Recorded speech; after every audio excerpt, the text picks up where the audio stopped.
कभी कभी मुझे लगता है ये जगदम्बा स्वयं आप भगत को मोह माया के बंधन में तमाम लालच स्वार्थ में उलझा देती हैं।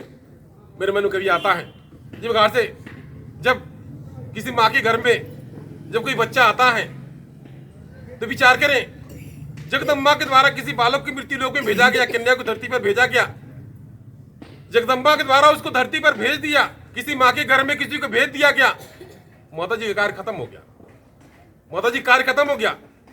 अब उस बालक को या कन्या को, बच्चे को लेकर के उसकी माँ तमाम दुख यातनाओं को झेलती है, सहती है। यानी माता जी ने अपना कार्य पूर्ण कर दिया, किसी को मृत्युलोक में भेज करके, और माता जी ने मोह दे दिया उस बालक से, उस कन्या से। परिवार में मोह बस जाता, सबका मोह बस जाता है।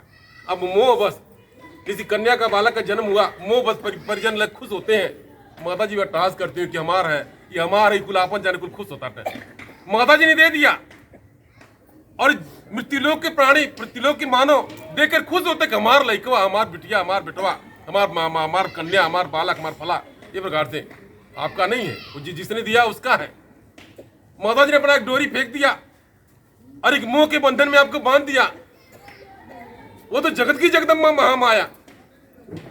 आप एक बच्चे की, 2-4 बच्चे की माँ हो सकते हैं, लेकिन वो तो पूरे संसार की जगदम्बा महामाया माता है। जिस प्रकार से आपको 1 या 2 बच्चे, 3 बच्चे के अगर माँ पिता हैं, माँ बाप हैं, आपको अपने बच्चे से मोह रहता है, उसी प्रकार जगदम्बा को कितना मोह होता होगा आपसे, अपने संतान से, अपने बच्चों से, आप अंदाजा लगा सकते हैं। शीत लग रहा है, घाम लग रहा है, ठंडा लग रहा है, मतलब गीला कर दिया, या भूख लगा है, प्यास लगा है, मोह बस आप साधारण माताएं या फिर भगत उसका ध्यान देते हैं। धीरे धीरे वो बच्चा बड़ा हो जाता है, वो भी माता पिता बन जाता है। एक समय था स्वयं उस बच्चे को माता और पिता के सहारे की आवश्यकता थी, किंतु जगदम्बा महामाया की लीला, वह बच्चा बड़ा हो गया, अब स्वयं वो जगदम्बा के सहारे हो गया। कैसे आप लोग हैं, आपका बचपना, आपका जब जन्म हुआ होगा, अपने माता पिता के सहारे रहे होंगे, चलना खेलना बोलना डोलना सीखना सब कुछ आप अपनों ने सीखा होगा। और जब आप बड़े हो गए, स्वयं अपने पैर पर खड़े हो गए, और आज आपके बच्चे हैं, आज आप किसके भरोसे हैं? उसी माता जी के भरोसे हैं। जिस माता जी ने धरती पर भेजा था उसी माता जी के भरोसे हैं। कुछ समझने की बात है। अब जगदम्बा ने भेज करके मृत्यु लोक में मुंह माया देकर के, मुंह माया के बंधन में बांध करके अपना कार्य सिद्ध कर दिया, पूर्ण कर दिया। अब मृत्यु लोक की मानो उसको लेकर के अपना कहते हैं। और जब समय आया, और समय आने के बाद में माता जी ने जिसको दिया था, जिसको जो चीज दिया था उसको छीन लिया, ले लिया, वापस ले लिया।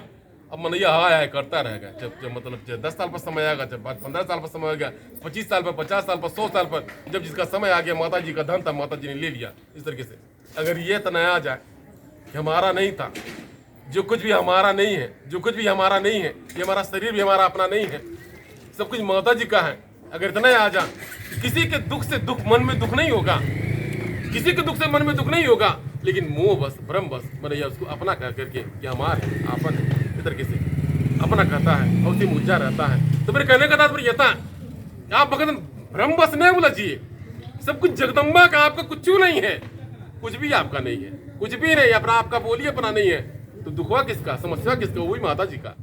आपका दुख समस्या भी माता जी का, उनको समर्पित कर दीजिए, आपका है, आप जाने, मुझे निश्चिंता दे, ताकि मेरा मन विचलित न हो। कोई कार्य पूर्ण करना, न पूर्ण करना, आपको सुखी रखना या दुख में देना, माता जी का कार्य, जगदम्बा का कार्य। आप भरोसा रखिए, विश्वास रखिए।